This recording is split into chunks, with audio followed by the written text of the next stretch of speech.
kind of record a disclaimer. My headband, as you can see right here, broke as I was actually recording the chit chat part. But I really liked what I had to say, and even though this broke while I was filming, I couldn't see because I was so into what I was talking about.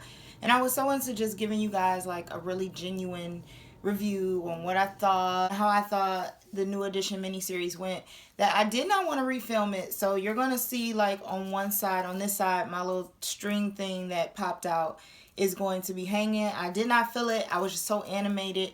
So I want to be transparent with you guys and kind of just let you know that. And hopefully that doesn't affect how you feel about my review. Hopefully that doesn't affect you going ahead and starting a discussion below, because I do think what I said was pretty cool. So again, this is just your girl, Pretty Girl Peeps. Like I always tell you guys, I keep it real, so I want to be transparent. One of my favorite headbands broke. I don't know how it came unraveled while I was filming. So there's that. So now I'm just going to go ahead and let the video naturally start. Thank you. Hi you guys, it's your girl Pretty Girl Peeps, and I am here today with a quick review on the new edition movie miniseries that aired on BET. So of course, if you want to see more, just continue to watch. After I'm done with this video, feel free to comment below your thoughts on the review, your thoughts on the movie. Let's get a discussion going. So I'm just going to go ahead and get started. So growing up with older siblings, I was definitely hip to the whole new edition era, all the new edition songs. I had a big crush on Ronnie Devoe. I had a big crush on Johnny Gill. I thought together they were a force to be reckoned with. Apart, they were a force to be reckoned with. But I will say the movie, I'm just going to go ahead and break down some surprising things, some things I really enjoyed. Just going to go for it. So this is just going to be chit chat style. So to start off, the movie was broken up into 3 parts and it aired 3 nights on BT. It aired from 9 to 11. Just off the top, one thing I didn't like was I felt like there were 1,000 commercials. Like every 2 seconds, I felt like there was going to be yet another commercial. So that kind of chopped the story up a little bit. So I'm very interested to see it in just one long stretch without the commercials. So that was probably one of my only big things that I did not necessarily like. So the first part was more so when they were growing up, how they formed the group as adolescents. And I really thought it was cool that they went all the way back into their story and kind of showed how they formed. They got into the mothers, role in them signing their deals, and how Ronnie got into the group late. So I really kind of like that part of the story. So another thing that I really thought was interesting about the story was when Bobby Brown had the stage fright. Like if you've ever seen Bobby Brown, you're like, Bobby Brown doesn't have stage fright. Bobby Brown is an entertainer. He is somebody who gets up there and does his thing. So to see him like freeze up on stage was kind of nuts.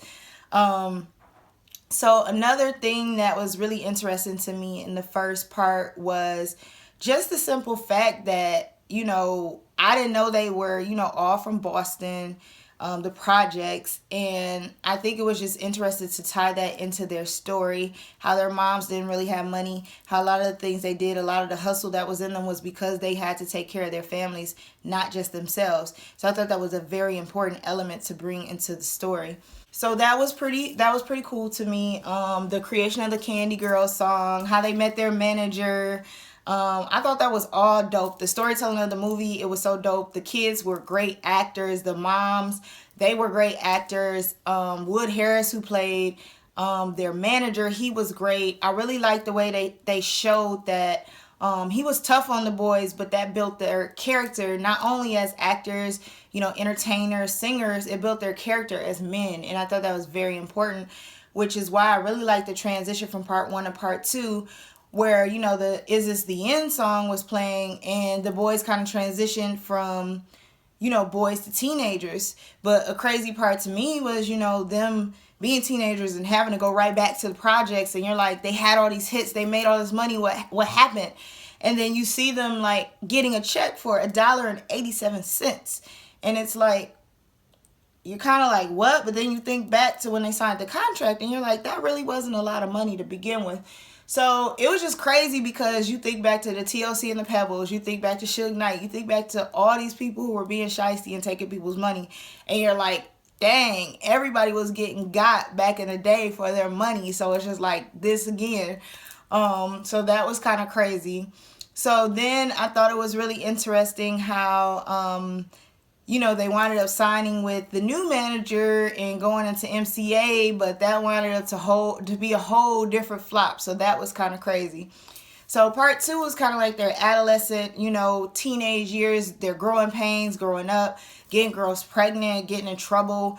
I think it was kind of crazy to kind of reveal a lot of the behavioral problems that Bobby Brown did have in the movie and in real life. Let me just tell you though, straight off top, before I even go any further in the review, all of the men who played New Edition in this movie, they did their thing, from the accents to the mannerisms to the dance moves to everything. It was just spectacular from start to end to me personally. And I just liked how it chronicled how Bobby Brown, you know, kind of spiraled out of control, how the other members felt about it, kind of some of the things that made them kind of grow apart, how they grew from boys to men, like the song, you know, that once they brought Johnny Gill into the group that he, you know, helped sing.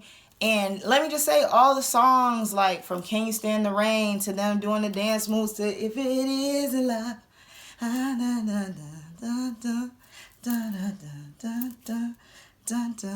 so it was just like really, like, I think it was just wonderful. Like, and I'm not gonna go so much into the story because just in case you haven't watched it, I want you to watch it and really see what unfolds and what happens for yourself.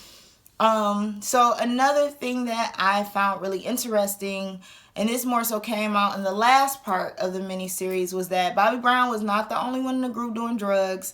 So that was kind of wild. That was kind of different. A lot of the fights that they had, the egos, the whole tour bus scenario, I had heard about it before, but like actually seeing it play out was kind of like, dang, this some crazy stuff. Like, why did each of you need your own tour bus? Like, that's so nuts to me. But you have to think about it back then, you know, you getting this money, you don't know what to do with it, or you're broke, and you kind of like, them advances is going to come. And then I think, like, something that kind of threw me off, but I kind of knew about, was Bobby and Mike. Like, them just fighting, like, 16 times in the movie was just, like, dang. Like, it's a brotherhood for real. Because, you know, you fight your brothers and your sisters. That's just natural. And then a thing I really liked was, I knew Mike Bivens was a business guy, and he was really into, like, the music business, but really learning how he went from this basketball player to this music star to this really, like, guy who's deep into the business and really, you know, changed the game for them, and then brought other people into the game and changed the game for them as well. So I thought that was pretty cool. So one of my favorite, like, highlights is, you know, when they were singing, you know, You're Not My Kind of Girl. And if you go back and you watch New Edition's actual video for You're Not My Kind of Girl, it's like dead on, like their dance moves, their mannerisms, the way, like, all these brothers can sing. Like, you need to YouTube, like, their interviews, because all the men who acted in this movie, you know, not only are they, you know, nice on the eyes, but they all can sing. They're all talented. They can sing or rap. Let me clarify that, because not all of them are singers. Some of them are rappers. So that was kind of cool. Just everything that brought them to the point where they are today, you know, and like they said, they have so much more life that they could have made, and they might make a part 2 because they kind of left off in like the 2000s. But of course, you know, we're like 16 years later. So they tried to squeeze 32 years of friendship, betrayal, family, relationship struggles into a 6-hour series. So that takes a lot. But another thing I can say is it really, to me, mirrored a lot the Temptations, the Five Heartbeats, the Jackson 5, especially Jackson 5 because it was mini-series style as well. I've seen on Facebook a lot of people have been comparing it to Jackson 5, to the Temptations, to Straight Outta Compton, a lot of other biopics. So I thought that was really interesting. I definitely think it's going to be up there. I definitely have to watch it, like I said again. But I was thoroughly pleased. Like, I had my popcorn, and, you know, the encore came on right after, and I think every night I watched it again because I was so intrigued. Like, the storytelling and the directing and just the casting, everything for this mini series was on point. Like, at first I was mad because it was like they kept promoting it, and it's like, okay, when is it going to come out? Like, when is this movie actually going to come out? Because you've been telling me since like last year is coming out. And I remember a Breakfast Club interview a couple years back. A few of the guys were on the show, and Charlamagne had asked him like, "Are you coming out with the movie?" And he was kind of just, well, they were kind of like, if we come out with a movie, we want to make sure we tell everybody in the group story. We want to make sure we tell the story and like fulfillment. And I feel like they definitely did that. I mean, there's still details, about stuff I didn't, get to see. Like I heard they had beef with the group guy, and that wasn't in the movie. I heard about other things that went on in the group that weren't in the movie. So I definitely think they have room for more. Now, something else that was great about the acting, and please make sure you YouTube, Google this, the Video Soul interview that takes place in part 3 is like dead on. Like YouTube New Edition tension interview, and you will see what I'm talking about. These boys, they really, men, they definitely embodied each of the characters, from their accents to their mannerisms to the swag. And I just thought it was a great way to honor such a legendary group. And I mean, all 6 members of the group co-produced the movie, and they were very hands-on with the movie, and it shows. I definitely think, in the past couple of years, we've seen some biops that were just like horrible, and it was just like, the acting is so bad. But I feel like these guys connected to these men on so many different levels that it really just produced something that was just wonderful. So I have so much to talk about the movie, but I don't want to just give it all away on the review, because I want you to check it out if you haven't. But if you have checked it out, I definitely want you below to comment. Let me know what you thought about the biopic, the New Edition story. And yeah, like I said, check some of those interviews out that are out here on YouTube with the fellas from the movie. Check out the Biv DeVoe interview, which was something else. I never knew growing up. Like, I always kind of wondered, like, how did Biv DeVoe come about? Like, did they just decide we just gonna rap now? We just gonna rap and sing and do this new jack swing type of thing? So I definitely think that was very interesting. And like I said, the singing in this movie, the dancing in this movie, like when they just hit that "Can You Stand the Rain," and Luke James, aka Johnny Gill, in the movie was "No." You know what I'm talking about, that "No." Like, you gotta say it, N-A-Y-H-O-O, "No." It was like, it was just perfect. It was just wonderful. Like, I feel like I'm smiling talking about it because it's such a great movie. Like, I'm hoping when I get done recording it's playing again. But again, tell me what you thought, how you think it compares to some of the other biopics that have came out previously. And yeah, so once again, it's your girl, Pretty Girl Peeps. Thank you for joining me. Again, if you have any questions on any particular parts that I was kind of like, about, then just, of course, comment below. Let's get a discussion started. Let's talk about this great biopic that is a New Edition story. And, just celebrate the group. Go look at some of their music. Go download some of their music. Go just check them out. Like, any for life, like Ronnie,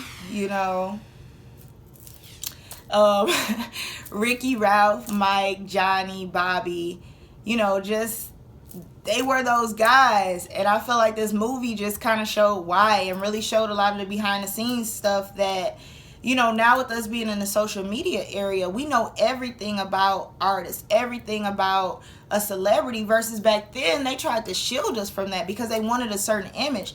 Like, these are the guys who grew up singing Candy Girl and, Popcorn Love, and they wanted to really maintain that image of, we're New Edition, this is what we are. And this movie really shows, like, yeah, they were the same guys from Candy Girl and Popcorn Love, but they really transitioned from boys to men, like the song said. And I think that was so dope to just show that, or, why in the end they all got back together, and, the 6 of them came together. And, that's when you had the "Hit Me Up, Baby, You Drive Me Crazy." So, again, as you can see, I just keep wanting to talk about it. But for this time, I'm going to go. So, thank you for watching. It's your girl, Pretty Girl Peeps.